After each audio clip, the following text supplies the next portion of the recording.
নমস্কার, vision plus নিউজে আপনাদের সকলকে স্বাগত জানাই। পৌষ মাসের শেষ দিনে, পৌষ পার্বণের দিনে আপনাদের যে গুরুত্বপূর্ণ খবরের দিকে চোখ রাখতে বলবো, মুর্শিদাবাদে এই মুহূর্তে বিজেপির পশ্চিমবাংলার সভাপতি সুকান্ত মজুমদার এই মুহূর্তে উপস্থিত আছেন। সুকান্ত মজুমদার বিজেপির পশ্চিমবাংলার রাজ্য সভাপতি সুকান্ত মজুমদার এই মুহূর্তে কিন্তু তিনি উপস্থিত আছেন মুর্শিদাবাদে।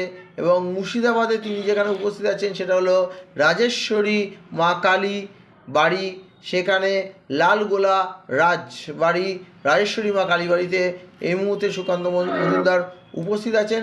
এবং তিনি কিন্তু শুধু উপস্থিত না, আজকের দিনেও কিন্তু তিনি সাংবাদিকদের মুখোমুখি হয়ে সরকারকে কটাক্ষ করতে 1 ইঞ্চিও জায়গা ছাড়লেন না সুকান্ত মজুমদার। কি বললেন উনি, শুনে নিন আপনারা। সচিবকে শোকজ করলো হাইকোর্ট। দেখুন, গোটা শিক্ষা ব্যবস্থা এখন জেলের ভেতরে। মন্ত্রী, প্রাক্তন শিক্ষামন্ত্রী জেলে, বর্তমান শিক্ষামন্ত্রীও যাবো করছে আর কি। তো এই অবস্থায় গোটা শিক্ষা দপ্তর, ইন্ডিয়া ক্রিকেট টিম মাঝে মাঝে নিউজিল্যান্ডে গেলে যেভাবে কাপে পিচ দেখে থরথর করে, সেরকম অবস্থা হয়ে যাচ্ছে। একের পর এক উইকেট পড়ে যাচ্ছে।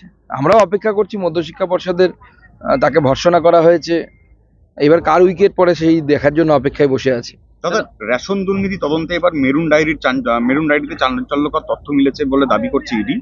সূত্রের খবর, মন্ত্রী জ্যোতিপ্রিয় মল্লিকের প্রাক্তন আত্মসহায়ক অভিজিৎ দাসের হাওড়ার বাড়ি থেকে উদ্ধার হওয়া ডায়েরিতে যাবতীয় টাকা লেনদেনের হিসাব রয়েছে। মন্ত্রীর হয়ে অভিজিৎ কোথায়, কাদের কাছ থেকে কত টাকা তুলেছেন তা লেখা আছে মেরুন ডায়েরিতে।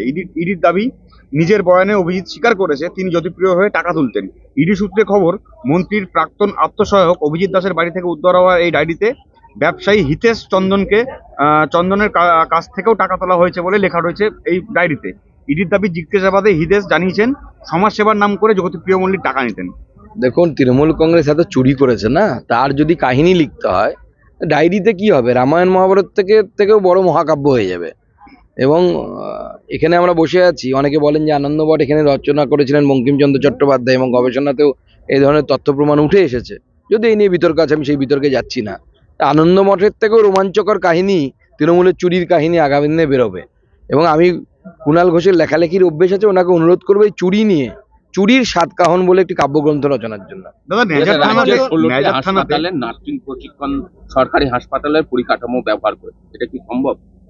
সরকারি হাসপাতালে নার্সিং প্রশিক্ষণ বেসরকারি, যদি আপনার রাজ্য সরকারের সাথে পিপিপি মডেলে এরকম কোনো প্রাইভেট সেক্টর করতে চাই, করতে পারে, কিন্তু তার স্ট্যান্ডার্ডিটিকে মেনটেন করবে। সেই প্রাইভেট সেক্টরগুলো যারা নার্সিং কলেজ চালাচ্ছে তাদের উপযুক্ত পরিকাঠামো আছে কিনা, ইনফ্রাস্ট্রাকচার আছে কিনা, সেগুলো দেখার বিষয় আছে।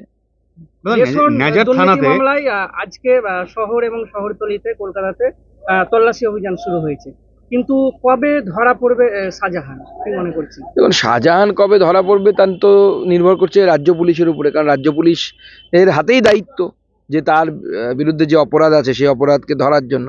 কারণ সেদিন তো ইডি শাহজাহানকে ধরতে গেছিল, এরকম তো কোথাও আমরা ইডির কাছ থেকে জানতে পারিনি, বা আপনারাও জানাতে পারেননি।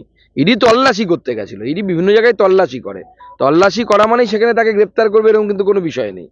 তো এবার যদি রাজ্য সরকার না পারে, পরবর্তী সময় স্বাভাবিকভাবে হোম মিনিস্ট্রিকে হস্তক্ষেপ করতে হবে, ভারতবর্ষের হোম মিনিস্ট্রিকে। আর তৃণমূল কংগ্রেসের নেতা শাহজাহান থেকে শুরু করে শাহজাহানের ভাইজান এবং অন্যান্যরা যেন মাথায় রাখে, এবং দিদি যান বিশেষ করে, যে হোম মিনিস্টারের নাম কিন্তু অমিত শাহ। সে যদি হাত বাড়ায়, গর্তের ভেতর থেকে টুটি চেপে তুলে আনবে, কিন্তু দাদা তখন ব্যথা খুব বেশি লাগবে। এখন অল্প ব্যথাতেই হয়তো হয়ে যেত। অনুব্রত জেলে যাওয়ার পর থেকে তার ছবি ব্যানার ছিঁড়ে ফেলা হচ্ছিল, কিন্তু আজকে জয়দেবের কেন্দুলি মেলায় তার আবার ছবি ব্যানার ফিরে আসছে। কাজল শেখের যেখানে দাপট বাঁচলো সেখানে আবার অনুব্রত ছবি।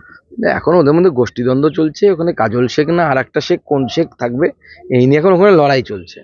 তো অনুব্রত মণ্ডল এখন জেলের ভেতরে, জেল থেকে ফিরবে না, পোস্টার লাগিয়ে কি হবে? পোস্টার তো যত ছিঁড়বে, থাকবে না থাকবে, কিন্তু জেল থেকে কি বেরোবে? অনুব্রত মণ্ডল বীরভূমের বাঘ, সকল বাঘ এখন বিড়ালে পরিণত হয়ে গেছে। তিহারের ভিতরে ঘুরে বেড়াচ্ছে, লেজ নাড়িয়ে মিউ মিউ মিউ মিউ করে বেড়াচ্ছে সব জায়গায়। ওর ফেরার আর কোনো চান্স নেই। দাদা, শঙ্কর আড্ডোর যে হিসাব রাখতো সিএ ফার্ম, সেখানে ইডি রেড করছে, এবং শঙ্কর আড্ডোর চৌরঙ্গির যে অফিস আছে সেখানেও ইডি আজকে পৌঁছে গেছে। এখন 2000 কোটি টাকার নাকি লেনদেন হয়েছে। আমরা সত্যি কথা অবাক হয়ে যাচ্ছি। বাংলার গ্রামে গঞ্জে আমরা ঘুরি, দেখতে পাই বাংলার মানুষ অনেকের পায়ে চটি থাকে না, অনেকের ভাঙা বেড়ার বাড়ি, অনেকের বাড়িতে ছাদ নেই, কেউ ছেঁড়া স্যান্ডো গেঞ্জি পরে আছে। আর এই তৃণমূল নেতাদের এত টাকা কোথা থেকে আসে? আমরা এটাই অবাক হয়ে যাচ্ছি। 2000 কোটি টাকা যদি একটা মানে প্রাক্তন চেয়ারম্যান মিউনিসিপ্যালিটির তার যদি হয়, তাহলে মন্ত্রী, হাফ মন্ত্রী, ফুল মন্ত্রী, মুখ্যমন্ত্রী কাছের লোক, তাদের কত হাজার কোটি টাকার সম্পত্তি হবে? দাদা, মেজর থানাতে- মেদিনীপুর পুরসভার উদ্যোগে রাম সীতার মন্দির তৈরি হচ্ছে এবং তা উদ্বোধন করছে তৃণমূল নেতা নেত্রীরা, অথচ অযোধ্যার রাম মন্দিরে আপত্তি তৃণমূলের। দেখুন, তৃণমূল কংগ্রেসের নেতারা এখন কনফিউজ, রামের দিকে যাবে না বাবরের দিকে যাবে, কোন দিকে যাবে? আমাদের কোনো কনফিউশন নেই, আমরা তো আগে থেকে রামের দিকে ছিলাম, বাবরের দিকে আমরা নেই। দাদা, দাদা, নদীর মেজর গতিপথে থানাতে হুম। আপনার বিরুদ্ধে এবং একাধিক বিজেপি নেতার বিরুদ্ধে হুম পুলিশ সুমোটো কেস করেছে হুম এবং সেটা হচ্ছে 144 ধারা ভাঙা হয়েছে বলে এই হুম কি বলবেন? ও তো নতুন কি আছে, কেস তো আমাদের উপহার, আমি তো জামিনও নেব না, দম থাকলে পুলিশ অ্যারেস্ট করুক। এত নাজার থানার ওসি, আইসি, এসপি সব আছে, যদি দম থাকে অ্যারেস্ট করে দেখা সুকান্ত মজুমদারকে। দাদা, নদীর গতিপথকে স্তব্ধ করে দিয়ে চলছে জাতীয় সড়ক সম্প্রসারণের কাজ। চুন্নি নদী বুঝিয়ে চলছে রাস্তার কাজ, ফলে প্রায় অবরুদ্ধ হয়ে পড়ছে চুন্নি নদী। দেখুন, এই বিষয়ে আমার মনে হয় দৃষ্টি আকর্ষণ করা উচিত। যদি জাতীয় সড়কের বিষয় হয়, স্থানীয় যারা জনপ্রতিনিধি আছেন তাদের উচিত কেন্দ্রীয় সরকারের সাথে কথা বলা বা সেই সংস্থার সাথে কথা বলা। নদী বন্ধ করে তো জাতীয় সড়ক হওয়া উচিত না, নদীর উপর দিয়ে ব্রিজ তৈরি হবে প্রয়োজনে।